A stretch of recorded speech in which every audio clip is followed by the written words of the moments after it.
যেই মাত্র কাগজটা আমার পাল্লায় দিছে, আস্তে করে দেখি নেকির পাল্লাটা ভারী হয়ে গেছে। আহমদ ইবনে হাম্বল বলেন, আমি খুশিতে বাগবাগ হয়ে গেছি, আমার নেকির পাল্লাটা ভারী হয়ে গেছে। ফামান সাকুলাত মাওয়াজিনুহু ফাহুয়া ফি ঈশাতির রাদিয়া, এই আয়াতটা আমার মনে হয়ে গেছে। সুবহানাল্লাহ। যার নেকির পাল্লা বাড়ি হয় সে স্বাচ্ছন্দ্যময় জীবন লাভ করে। আমার নেকির পাল্লা বাড়ি হয়েছে, আমার আল্লাহ ডান হাতে আমলনামা দিছে। সুবহানাল্লাহ। আমি এটা স্বপ্ন দেখতাছি। কেমনে? স্বপ্নে। এরপরে আমার ডান হাতে আমলনামা দিছে, দিয়ে ফেরেশতারা বলতেছে, আহমদ হেদিকে যাও, হেদিকে যাও, ওই যে সামনে গেলে দেখবা জান্নাতের গেট আছে, ওই গেটের মধ্যে যায় তো যে কি করবা, এই আমলনামাটা দিবা, ফেরেশতারা গেটটা খুলে দিবে, সোজা জান্নাতে ঢুকে যাইবা। যেরকম সুবহানাল্লাহ।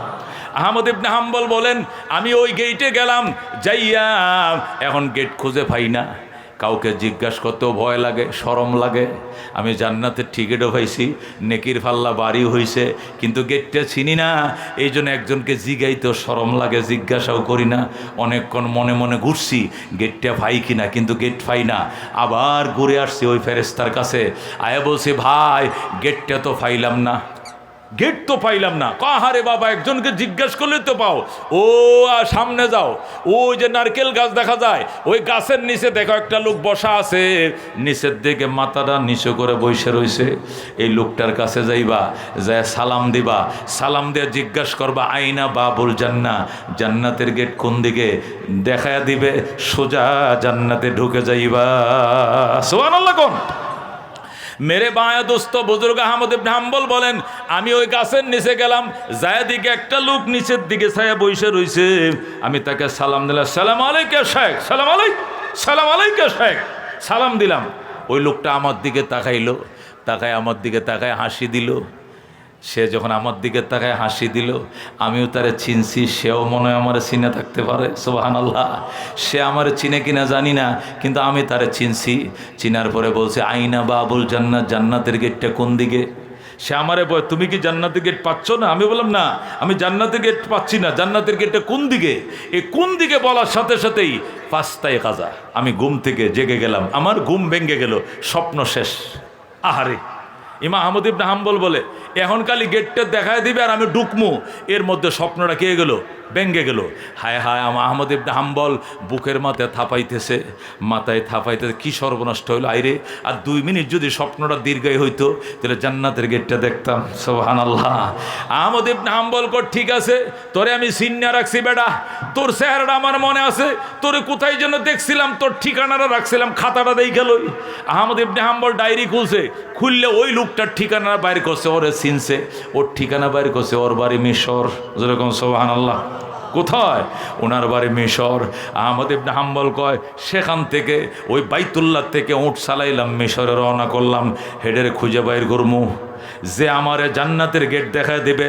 এই লোকটা সাধারণ কোনো আল্লাহর ওলি না, নিশ্চয় বিখ্যাত আল্লাহর ওলি বুজুর্গ হবে। ওরে দেখার জন্য হেরেম শরীফ থেকে রওনা করছি 6 মাস। কয় মাস? 6 মাস লাগছে তারে খুঁজে বাইর করতে। গেছি মিশরে, যায় দেখি এক দোকানে, হোটেল, কি হোটেল, হোটেলে যায় দেখি তুন্দুল রুটি বানায়। কি বানায়? তুন্দুলের কারিগর। এই তুন্দুল রুটি ছিলেন? দলাপাড়া বাজারে বানায়, বানায়। আমগো টাকা আছে, দলাপাড়া না হইলো গাঠাইল তো আছে, ওই যে চুলার ভিতরে যায় দেয়, যে কাটি দিয়ে বাইর করে, আছে না ও তুন্দুল, দলাভাড়ায় আছে। সুবহানাল্লাহ। কন এখন আর দলাভাড়া নাই, সামনে সাগর দিকে দলাভাড়া, এটা থানা হওয়ার সম্ভাবনা আছে, আছে কিনা? এটা উন্নত হয়ে গেছে অনেক। মেরে ভাই দোস্ত বুজুর্গ আহমদ ইবনে হাম্বল রহমতুল্লাহ আলাইহি বলে, এটার ঠিকানা, যে ঠিকানা দিছে ঠিকানা মতো যায় বাইর করে দেখি, এটা তো বাড়ি না, এটা যায়, এটা হোটেল। যায় দে, ওই লোকটা রুটি বানায়। কি বানায়? আমি বললাম, তাল এদিকে আসো, তোমার নাম কি? অমুক। কহ, আমার নাম অমুক। তোমার এই ঠিকানা? কহ, তুমি কি করো? আমি গরিব মানুষ, আমি হোটেলে রুটি বানাই, বেতনভুক্ত কর্মচারী, মাসে বেতন দেয়া সংসার চালাই। তুমি কি ইবাদত করো? কট নামাজের টাইমে নামাজ পড়ি, রোজার টাকে রোজা রাখি, হজ করছি, যাকাতও দেই, নবীরও স্বপ্ন দেখছি, জান্নাতও দেখছি। জোরে কোন সুবহানাল্লাহ। আল্লাহ আমার মনের সব আশা পূরণ করছে। ইমাম আহমদ ইবনে হাম্বল কয়, ভাই তোমারে দেখার জন্য আমি অনেক দূর থেকে আইছি, তুমি কোনো কথা গোপন করিও না। সব কথা আমারে বলবানি কো বলবো। তুমি কি আমল দিয়া এত বড় বুজুর্গ হইছো? ইমাম আহমদ ইবনে হাম্বল জিজ্ঞাসা করছে, কোন আমল দিয়া এত বড় বুজুর্গ হলে? লোকটা ডাক দেখো, আমি রুটি বানাই আর আমার জবান চালু আছে আস্তাগফিরুল্লাহ ওয়া আতুবু ইলাইহি, সুবহানাল্লাহ। আমি রুটি বানাই আর আমার জবানে তসবিহ একটাই, আস্তাগফিরুল্লাহ আল্লাযী লা ইলাহা ইল্লা হুয়াল হাইয়ুল কাইয়্যুম ওয়া আতুবু ইলাইহি। এই জন্য আমাকে আল্লাহ রাব্বুল আলামিন মুস্তাজাবুদ দাওয়াত বানাইছে। সুবহানাল্লাহ কোন? আল্লাহ আমারে মুস্তাজাবুদ দাওয়াত বানাইছে। জীবনে যত জিনিস চাইছি সব আমার আল্লাহ আমারে দিছে। জোরে কোন সুবহানাল্লাহ। আহমদ ইবনে হাম্বল কয়, তোমার কি সব আশা পূরণ হয়েছে? কয়, জীবনে সব আশা পূরণ হয়েছে। কি আশা? কয়, মক্কা গেছি, মদিনা দেখছি, রওজা দেখছি, মুসা নবীর মাজার দেখছি, ইমাম শাফির মাজার দেখছি, এই দেখছি ওই দেখছি, নবীর স্বপ্ন দেখছি, রওজা দেখছি, হজ করছি, জাকাত দিছি, সব করছি। আর কোন আশা বাকি আছে? কয়, কিচ্ছু বাকি নাই। আহমদ ইবনে হাম্বল বলে, একটা আশাও কি তোর বাকি নাই? কয়, একটা বাকি আছে। কয়, কোনটা? কয়, 40 লক্ষ হাদিস মুখস্থ একজন ইমাম, ওই ইমামের নাম হলো আহমদ ইবনে হাম্বল। এই লোকটারে দেখার বড় শখ আছিল জীবনে, কিন্তু দেখতে পারি নাই। কারণ রুটি বানায় গরিব মানুষ, ছুটি পাই না, হোটেলওয়ালা আমারে ছুটি দেয় না। যদি ছুটি পাইতাম, এখান থেকে লোকটারে পাইতে একটু দেরি লাগবে, 1 মাসের পর যাইতে হবে। একটা আশা আমার বাকি আছে, আহমদ ইবনে হাম্বল দেখতে পারি নাই, 40 লক্ষ হাদিস মুখস্থ। সুবহানাল্লাহ। এই লোকটারে দেখাই, এইটাই আমার শেষমেশ আশা, এইটাই বাদ, আর সব আশা পূরণ হইছে। আহমদ ইবনে হাম্বল কয়, বেডা এইটাও তো আল্লাহ আজকে তোর পূরণ করে দিছে। সুবহানাল্লাহ। এইটাও তোর পূরণ হয়ে গেছে। এখন রুডির মেকারে কয়, এইটা কেমনে পূরণ হইল? কয়, আনা আহমদ ইবনে হাম্বল, আমি আহমদ ইবনে হাম্বল। জোরে কোন সুবহানাল্লাহ। رزينا قسمة الجبار فينا لنا علم وللأعداء مال فإن الماء لا يفنى عن قريب وإن العلم يبقى لا يزال لقد زان البلاد ومن عليها إمام المسلمين من أبو حنيفة فما في المشرقين له نذير ولا في المغربين ولا بكفر। سبحان الله। मेरे भाई दोस्त बुजुर्ग, আল্লাহ নবী বলেন, মান লাজিমাল ইস্তিগফার, যে ব্যক্তি ইস্তিগফারকে আঁকড়ে ধরবে আল্লাহ তাকে 3টা পুরস্কার দিবে। জাআলাল্লাহু লাহু মিন কুল্লি যিকিন মাখরাজা ওয়া মিন কুল্লি হাম্মিন ফারাজা ওয়া ইয়ারযুকুহু মিন হাইসু লা ইয়াহতাসিব। মেরে ভাই দোস্ত বুজুর্গ, লোকেরা শেরে খোদা হযরত আলী রাদিয়াল্লাহু তাআলা আনহুকে জিজ্ঞাসা করছেন, আলী ইস্তিগফারের এত মর্যাদা কেন রে আলী? ইস্তিগফারের এত পাওয়ার কেন? ইস্তিগফার করলে আল্লাহ এই দে ওই দেয়। আল্লাহ কয়, ফাকুলতু আস্তাগফিরু রাব্বাকুম ইন্নাহু কানা গাফফারা ইউরসিলিস সামা আলাইকুম মিদরারা ওয়া ইউমদিদকুম বিআমওয়াল ওয়া বানিনা ওয়া ইয়াজআল লাকুম জান্নাত ওয়া ইয়াজআল লাকুম আনহারা। ইস্তিগফার ওয়ালাকে আল্লাহ কেন এত পুরস্কার দিছে? এটার ভিতরে কি লুকায় রাখছে আল্লাহ? হযরতে শেরে খোদা আলী কয়, বুঝো না, বুঝবা না। আনা মদিনাতুল ইলমে, নবী বলছেন, আনা মদিনাতুল ইলমে আলিয়ুন বাবুহা, আমি এলেমের মহানগরী আর আলী হইল এই মহানগরের প্রধান ফলক। Gate gate gate. জোরে কোন আল্লাহু আকবার। এটা শেরে খোদা আলী জানে, আর কেউ জানে না। এই জন্যই তো আপনার দরবারে আসছি। বলেন আলী, ইস্তিগফারের এত পাওয়ার কেন? আল্লাহ নবী সাল্লাল্লাহু আলাইহি সাল্লাম বলেন, আমি তোমারে জিজ্ঞাসা করি, আয়াতুল কুরসির এত পাওয়ার কেন? যেরকম সুবহানাল্লাহ। আয়াতুল কুরসির পাওয়ার যে কারণে, ইস্তিগফারের পাওয়ার একই কারণে। যেরকম সুবহানাল্লাহ। ওই লোকটাকে আমি তো এইটাও বুঝি না, আয়াতুল কুরসির পাওয়ার কি কারণে? হযরত আলী বলেন, আয়াতুল কুরসির ভিতরে ইসমে আজম লুকায় আছে। যেরকম সুবহানাল্লাহ। কি আছে? আয়াতুল কুরসির ভিতরে ইসমে আজম আছে, ওই ইসমে আজমটা ইস্তেগফারের ভিতরে আছে। আল্লাহু আকবার। এখন লোকটা জিজ্ঞেস করে, আলী ইসমে আজমটা কোনটা? হযরত আলী বলেন, ওয়া হুয়াল হাইয়ুল কাইয়্যুম। আল্লাহু আকবার।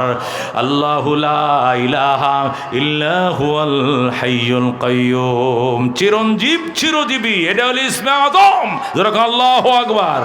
এটা আয়াতুল কুরসির মধ্যে আল্লাহু লা ইলাহা ইল্লা হুয়াল হাইয়ুল কাইয়্যুম এটা যেরকম আছে, আস্তাগফিরুল্লাহ আল্লাযী লা ইলাহা ইল্লা হুয়াল হাইয়ুল কাইয়্যুম অবিকল আছে। যেরকম সুবহানাল্লাহ। ওই সাহাবী জিজ্ঞাসা করে, আলী হাইয়ুল কাইয়্যুম যে ইসমে আজম, এটা তুমি কেমনে বুঝলা? নবী কইছেনি? নবী কইছেনে তোমার কানে কানে? তুমি বলো নবী নি বলছে, কয় নবী বলে নাই। তাহলে তুমি কেমনে বুঝলে হাইয়ুল কাইয়্যুম এটা ইসমে আজম? আলী কয়, আমি অনুমান করে কইছি। অনুমানটা করছো কেমনে? অনুমানটা করছি বদরের যুদ্ধে। আল্লাহু আকবার। বদরের যুদ্ধে যখন আমরা ছিলাম 313 জন, কতক্ষণ কয়জন? বদরের যুদ্ধ জীবনের প্রথম যুদ্ধ। আমরা সাহাবায়ে কেরাম ছিলাম মাত্র 313 জন, আর কাফের ছিল কতজন? 1000। জোরে কোন কয় হাজার? কাফের কয় হাজার? কাফেররা ছিল 1000, আমরা ছিলাম 313 জন। জীবনের প্রথম যুদ্ধ, এর আগে যুদ্ধ করার অভিজ্ঞতা আমাদের নাই। আমরা তো ভয়ে কাঁপতেছিলাম, ইয়া রাসূলুল্লাহ, হাবিব আল্লাহ, জীবনে যুদ্ধ করার অভ্যাস আমাদের নাই। এই জীবনের প্রথম যুদ্ধ, আমরা মাত্র 313 জন, কাফের হলো 1000। আল্লাহু আকবার। এত লোকের সঙ্গে নিরস্ত্র সাহাবায়ে কেরাম, এত কাফেরের সাথে যুদ্ধ করে কেমনে পারবো? তখন নবী বলছিলেন, বাজান ভয় পাইও না, এই যে দাগ দিলাম এখানে আবু জাহেলের উইকেট পড়বে। এই যে দাগ দিলাম, এটার মধ্যে ওদুবা, ওই দাগের মধ্যে সাইবা।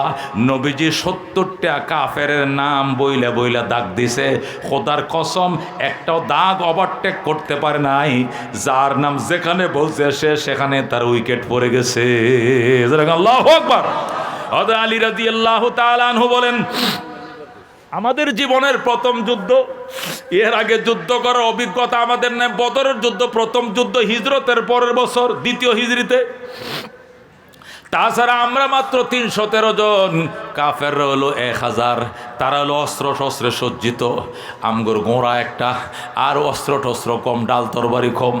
এই জন্য আল্লাহ নবী সাল্লাল্লাহু আলাইহি ওয়াসাল্লাম সজদায় পরে কান্দে, আমাদেরকে ডাক দেয়া, গো সাহাবায়ে কেরাম রে, তোরা যুদ্ধ কর, আর আমি এই গুহার মধ্যে পইরা সজদা করতেছি, ফেরেশতার বহর নামাবো। হুজুর কোন আল্লাহু আকবার। আলী বলেন, আমি একবার ময়দানে যাই, আরেকবার গুহায় আসি, একবার ময়দানে যাই, আবার গুহায় আসি। ময়দানে যায় একটা কাফের হুতায়া তুই, এরপরে দৌড়ে আইসা দেখি নবীর কি অবস্থা। আইসা দেখি নবী কাঁদতেছে, ইয়া হাইয়ু ইয়া কাইয়্যুম বিরহমাতিকা নাস্তাগীস। আল্লাহু আকবার। ওই দিন সর্বোচ্চ মিসাইল, সবচেয়ে পাওয়ারফুল ক্লাস্টার বোমা যেটা, ওইটাই তো ইউজ করছে। ওই দিনের মতো সংকটময় দিন সাহাবায়ে কেরামের জীবনে আর কোনো দিন যায় নাই, যেহেতু জীবনের প্রথম যুদ্ধ। তাছাড়া আমরা মাত্র 313 জন, কাফেররা 1000। আমাদের পেটে পাথর বান্ধা, আর তারা খায়া বলিয়ান। তাদের যুদ্ধের অভিজ্ঞতা আছে, আমাদের অভিজ্ঞতাও নাই। সংকটময় মুহূর্তে দামি মিসাইলটা ইউজ করছিল নবী। এই মিসাইলটা ছিল ইয়া হাইয়্যু ইয়া কাইয়্যুম বিরহমাতিকা নাস্তাগীজ। এই বলে যখন কান্না শুরু করলো, আলী বলেন, একবার দেখি জিবরাইল আসছে, নবী মাথা উঠায় না। আরেকবার দেখি মিকাইল আসছে, আমার শ্বশুরে মাথা উঠায় না। আরেকবার দেখি মালাকুল মউত আজরাইল আসছে, নবী মাথা উঠায় না। আবার দেখি ইসরাফিল আসছে, মাথা উঠায় না। সাথে 9500 ফেরেশতার বহর নাইমা গেছে। জোরে কোন আল্লাহু আকবার। ওই দিন যে মিসাইলটা ইউজ করছিলেন, ইরানে যেরকম সর্বশক্তিমান মিসাইল আমেরিকার বিরুদ্ধে, ইসরায়েলের বিরুদ্ধে ব্যবহার করে, আল্লাহর হাবিব ওই দিন শক্তিশালী মিসাইলটা কাফেরদের বিরুদ্ধে ব্যবহার করছিলেন। আর ওইটা ছিল ইয়া হাইয়্যু ইয়া কাইয়্যুম বিরহমাতিকা নাস্তাগীজ, ইয়া হাইয়্যু ইয়া কাইয়্যুম বিরহমাতিকা নাস্তাগীজ। আলী বলেন, নবী এটা বলতে দেরি, ফেরেশতার বহর নামতে দেরি না। জোরে কোন আল্লাহু আকবার।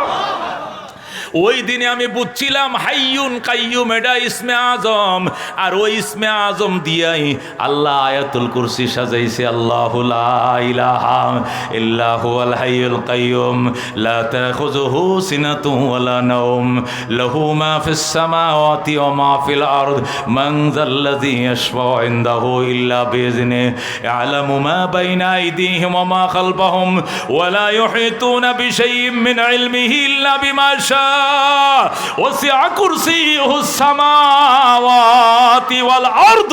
আল্লাহু আকবার। আল্লাহ হযরত আলী রাদিয়াল্লাহু তাআলা আনহু বলেন, ওই আয়াতুল কুরসির ভিতর যে মিজাইল আছে, পাওয়ারফুল ইসমে আজম আছে, এই ইসমে আজম আল্লাহ ইস্তেগফারের ভিতরে ঢুকাইছে, এই জন্য এটার পাওয়ার বেশি। আস্তাগফিরুল্লাহ আল্লাযী লা ইলাহা ইল্লা হুয়াল হাইয়ুল কাইয়ুম ওয়া আতুবু ইলাইহি লা হাওলা ওয়ালা কুওয়াতা ইল্লা বিল্লাহিল আলিয়্যিল আযীম। আল্লাহর হাবিব সাল্লাল্লাহু আলাইহি ওয়াসাল্লাম ইরশাদ করেন, ও গুনাহগার উম্মত, এই ইস্তেগফারটা 3 বার পরে ঘুমাইবা। বালিশের মাঝে মাথাটা দিয়া, বালিশের মাঝে মাথা দিয়া ডান গালের নিচে হাতটা দিয়া বলবো আস্তাগফিরুল্লাহ আল্লাযীম লা ইলাহা ইল্লা হুয়াল হাইয়ুল কাইয়ুম ওয়া আতুবু ইলাইহি। তোমার গুনাহ যদি সাগরের ফেনা বরাবর হয় তবু মাপ, বালিকা রাশি বরাবর হয় তবু মাপ, পৃথিবীর গাছের পাতা বরাবর হয় তবু মাপ, মাপ মাপ। জোরে কোন সুবহানাল্লাহ।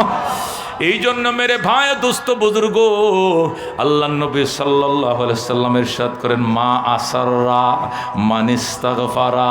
ক্বালা রাসূলুল্লাহ সাল্লাল্লাহু আলাইহি সাল্লাম, মা আসাররা মান ইস্তাগফারা।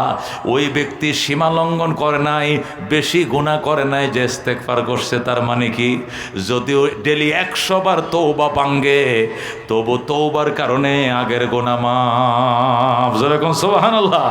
নবী বলেন, মা আসাররা মান ইস্তাগফারা, যে ব্যক্তি ইস্তেগফার করলো সে সীমা লঙ্ঘন করে নাই, ইসরার করে নাই। এই জন্য ভাইজান ইস্তেগফার করো। আল্লাহ নবী সাল্লাল্লাহু আলাইহি সাল্লাম ইরশাদ করেন, আল্লাহ রাব্বুল আলামিন হাদিসের মধ্যে, হাদিসে কুদসির মধ্যে ইরশাদ করেন, বান্দা যখন আমারে ভুইলা যায়, ভুইলা এদিক সেদিক দৌড়ায়, গাঁজা খায়, কলকি টানে, বৈশাখে মেলা করে, এই নানান ফাফে জড়িত থাকে, এরপরে যখন আলেম ওলামার বয়ান শুনে তওবায় উদ্বুদ্ধ হয়, ইস্তেগফার বলতে শুরু করে, আল্লাহ রাব্বুল আলামিনের নবী বলেন, আল্লাহ এত খুশি হয়, এত খুশি হয়, মরুভূমির মাঝখানে, মরুভূমির মাঝখান দিয়ে যাইতেছে ব্যবসায়ী কাফেলা, যাইতে যাইতে যাইতে অনেক দূর যাওয়ার পর মরুভূমির মাঝখানে একটা গাছ পাইছে। এই গাছের নিচে সে উটটা রশি দিয়া বাইদ্যা, এরপরে ঘুমায় পড়ছে গাছের নিচে। উটটা রশি দিয়া বাঁধছে, এই উটের ফিডে তার খাবার, বুঝেন, আলাইহা তোআমহু ওয়া শারাবহু, উটের পিছনে তার খাবার, উটের ফিডের উপরে তার পানি, টাকা পয়সা, জুতা, কাপড় চোপড় সব উটের ফিডে। শুধু সে একলা নামছে, নামিয়া গাছের নিচে একটু শুইছে, হাতটারে বালিশ বানায় ঘুমাইছে, একটু ঘুমায় নেই, এরপরে সামনে আবার যাব। যখন সে ঘুমায় পড়ল, কিছুক্ষণ পর যখন চোখটা খুলছে, চোখ খোলার পর দেখে তার উট নাই। উট নাই, কিরে উট কই গেল? এদিক সেদিক তাকায়, চোখের জ্যোতি যত দূর পর্যন্ত যায়, এত দূর পর্যন্ত তাকাইছে, তার উট নাই। সে পেরেশান হয়ে গেছে, আল্লাহর দরবারে কান্দে, আল্লাহ এই যে আমার উটটা গেল, আমি তো বাড়িতেও যেতে পারবো না, ওই বাজারেও যেতে পারবো না, কারণ মরুভূমি পায়ে হেঁটে যাওয়া সম্ভব নয়। এই ভাজা ভালো, পাউডার রাখলে পাউডার পুড়ে যাবে, তাছাড়া পানির তৃষ্ণা কাতর হয়ে যাব। পানি তো, পানির টাঙ্কি তো উটের ফিডের উপরে, খাবার, চিরা, মুড়ি, কলা, দই সব উটের উপরে, টাকা পয়সা, জুতা সব উটের ফিডের উপরে। আমি তো একা একা নামছিলাম একটু বিশ্রাম করতে। আল্লাহ গো, তুমি আমারে কোন পরীক্ষায় ফেললা? ঠিক আছে, তোমার সিদ্ধান্তে আমি রাজি আছি। আল্লাহ গো, আমি আবার ঘুমায় পড়বো, এই ঘুমের মধ্যে তুমি আমার মরণ দিয়ে দিও, এছাড়া তো আমার আর কোনো উপায় নাই। আল্লাহুম্মা বিসমিকা আমুতু, আল্লাহ গো তোমার নামে আমি মরে গেলাম। এই বলে লোকটা শুয়ে পড়ছে। নবী বলেন, সে যখন শুয়ে পড়ছে, মরণের উপরে নিয়ত করে শুয়ে পড়ছে। সে ঘুমাইছে অনেকক্ষণ, ঘুমানোর পর আবার ঘুম ভেঙে গেছে।